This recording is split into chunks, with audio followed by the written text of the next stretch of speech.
one last aspect, and this is not necessarily pretty. 1964, 1965, the greatest years of civil rights change in this country since emancipation, and in the 1966 midterms, the Republicans took 47 seats in the House from the Democrats, and most of those elections had clear racial undertones. Many had overtones.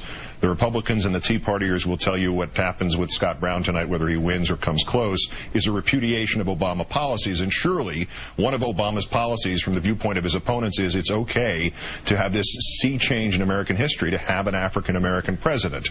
Is this vote to any degree just another euphemism the way states' rights was in the 60s? Wow, that is a good question. I would look first at the polls. If you look at polling, all the new polls, including the NBC poll and the CBS poll, Barack Obama is overwhelmingly liked personally by the American people. I think for most of the American people, race is in no respect a part of the equation. Maybe not in Massachusetts, but maybe in some places. Their codes, their images, their pickup trucks. You can say there's a racial aspect to it one way or another. What were the Scott Brown ads, though? Every one of the Scott Brown ads had him in a pickup truck.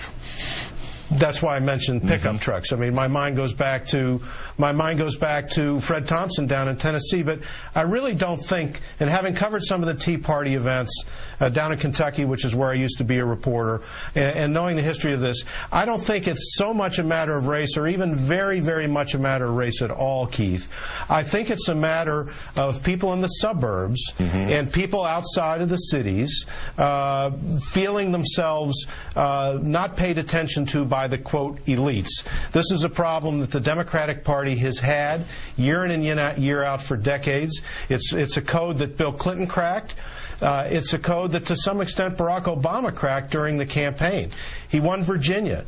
He won other places where rural votes, where ex-urban votes really mattered.